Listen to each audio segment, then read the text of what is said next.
So, Arunas, you're talking about one of your companies providing this on-site water filtration at fracking sites. I want to go back there because I was curious what your thoughts are on how much potential fracking has. You know, if this economy needs new innovation as drivers. Is fracking up there? Oh, absolutely. I think unconventional fossil fuels, I mean, that's going to create an incredible boom for this continent.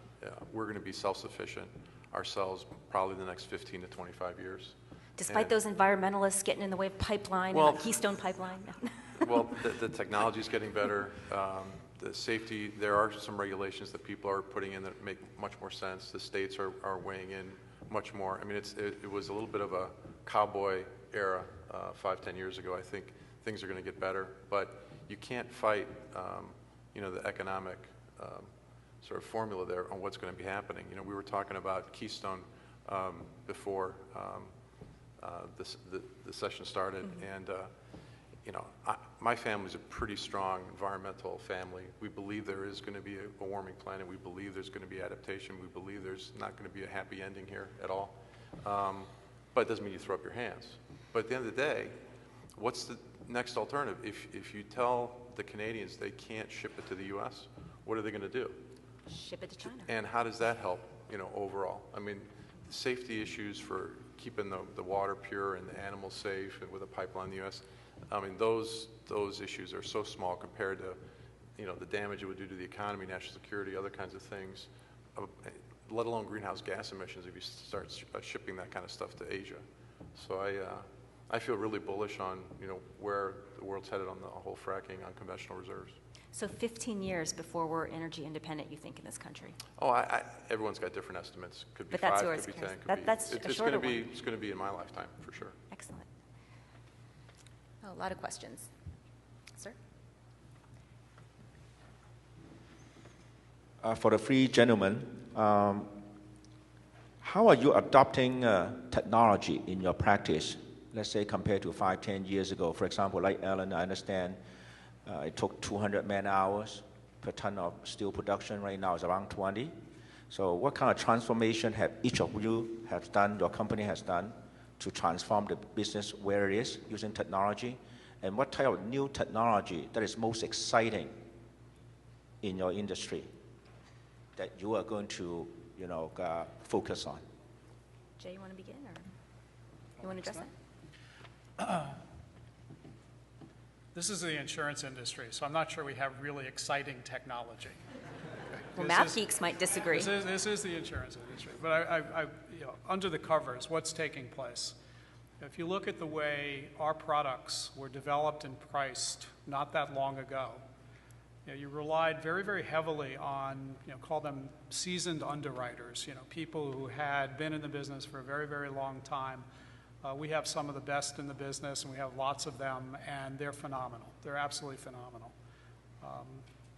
Over time, you know, as the business has gotten to be, you know, more complex in terms of the product structures and the product features, you know, one of the things that technology has allowed us to do is use, you know, data analytics and predictive modeling with those data analytics to really, you know, fine-tune what parts of the marketplace, you know, we're operating in, how to just dissect that in ways that you wouldn't have, you know, even thought about 5 or 10 years ago. You know, long time, you know, not that long ago, you know, a homeowner's policy was underwritten on the basis of, okay, well, you know, what kind of house is it and how close is it to a fire hydrant?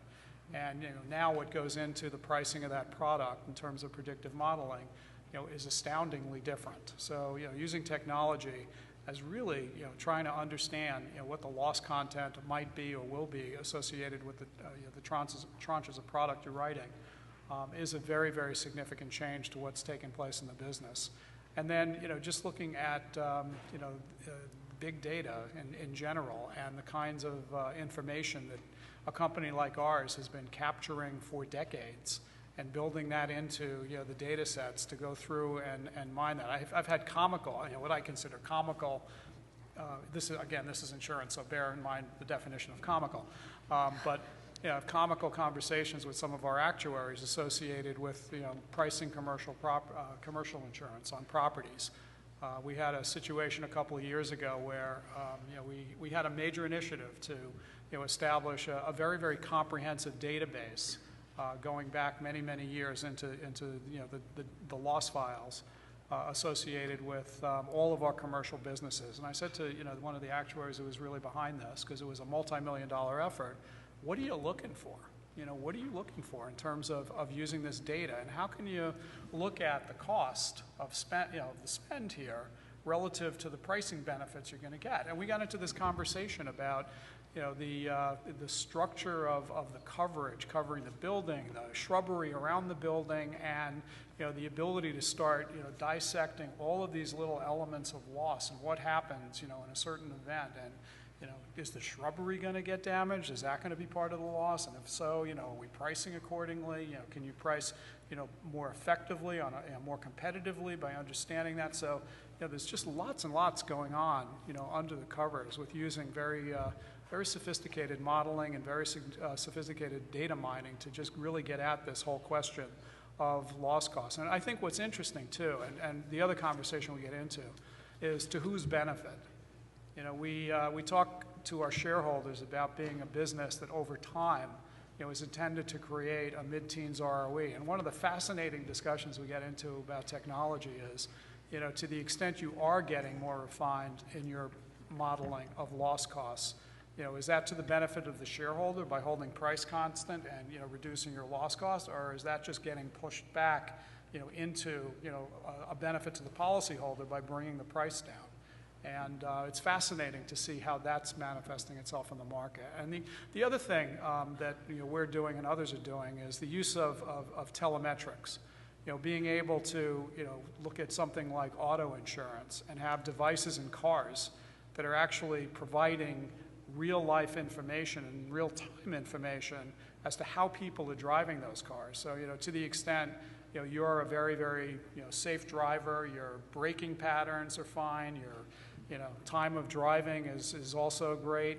Your pricing of your policy is going to be different based on your individual characteristics than others. So technology again doesn't you don't see it, right? It's not the insurance industry isn't creating iPads, but technology is really playing a major role in how products are being developed and priced. Next. Arunas, you want to? Can you beat that? I don't know. I don't think so. That's pretty sexy stuff, let me tell you. Yeah.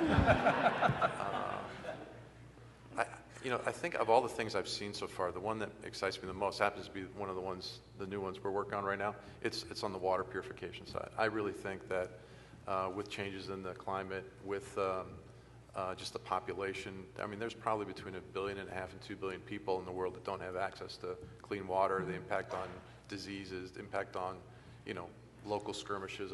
I think you're going to see,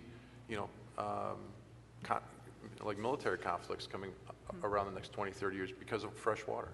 And I think that's going to be really important for all of us. Okay, thanks. Alan? Jay, that telematics thing scares me because I'm I got a little bit of lead foot there. So, anyhow. Okay, we're both on record. Anyhow, technology is really what's allowing us to survive. A lot of it is surprisingly information technology based. We implemented everybody implemented a big ERP system years ago, and they've been, maybe having structured business processes and maybe running MRP a little bit more accurately. And then along came advanced planning and optimization engines. So we happen to run SAP, so we have the APO module put in, and with the companies we've acquired, some of them are more complex than the ones we had in the past, so there are more steps to optimize over. And you have to collect data to run an optimization with, because you have to kind of have a forecast, a demand model for what your demands are going to be, so then you model the supply and out comes an optimal plan. But it took time, and you couldn't necessarily revise the plan quickly on the fly. And the next thing with the advent of cheap memory is that you have in-memory database engines now that I think SAP has this thing called HANA that we have yet to implement, but we're looking at strongly, so to allow us to run various simulations and optimizations in real time to make adjustments in our schedule for minimizing scrap, improving customer service. So that's one important area.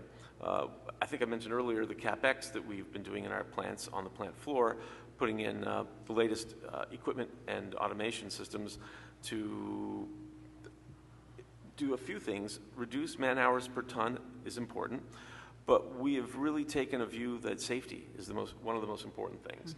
And this is where we get buy-in from unions, because frankly, we're not doing this to get rid of a couple jobs. We're doing this to get higher throughput and safer plants for our employees. And so it's been a real cooperative sort of effort putting in that type of automation. And lastly, with fracking is a technology. And we entered the energy space about a year and a bit ago with the acquisition of a pipe making company that was specializing in oil and gas and energy-related piping. So we've had to kind of ramp up. Of course, when we got into it, it was right when sort of the drill rig count was going down and pricing of the gas pump was going down, so there's a little bit less exploration. But what's great about fracking is they shove lots of steel tubes in the ground, and they blow holes in it and all the rest of it. So we love that. And we're very excited about that technology, and it will hopefully lead to energy independence for America, and we hope to be making money off of that too. What about technology to prevent hacking and cyber espionage, which has been in the news so much lately, especially with financial institutions? How do you feel about the latest, greatest technology? Because the U.S. has some ground to make up to... Can I answer with one of those? A friend of mine is starting a new company, and he should be announcing this pretty soon. But if you think of how GPS has changed our lives, it's been phenomenal in all kinds of ways. But there is nothing that really works as an indoor GPS system. Your GPS doesn't work in a garage, doesn't work indoors, doesn't work in a file cabinet on a 7th floor building here in Manhattan. But this technology would be 100 times stronger, and I should get a commission for this, right? But it's satellite based, so it's not sort of a hodgepodge of Wi-Fi stuff and things like that. But if you think about that, you could authenticate where someone make some sort of a financial transaction. Bless you. You could know if that transaction is really happening in Pasadena or it's happening in China. Using that sort of indoor GPS, it's those kinds of things that I think could really help the security piece. Not a little too Big Brother sounding? Well, you want to protect yourself or you don't want to protect yourself? That's the question right now, right? Especially getting back to, we had the hash crash, right, a couple of weeks ago with somebody hacking into Twitter and putting out that note that the president was injured in the White House, and it sent the market down a couple hundred points in like a second. It was pretty scary. So the technology, I think, in this country, right, needs to step it up a little bit to compete against some of these anonymous, as they call themselves, hackers, and that are getting involved in some of the financial institutions as well. And it's a little bit scary. Do you agree? Just like with everything else, every layer of prevention that you put in is another layer of hassle to deal with. Yeah. So at some point we have to come up with technologies that aren't hassle but still provide the security we're looking for. And hopefully they're working on them. Yeah, so as a large financial institution, privacy of customer records is a major concern of ours. So we have put in all the preventions, all the firewalls, have all the attention to the potential hacking that could possibly take place that we know of, but it's a never-ending battle. So we're just very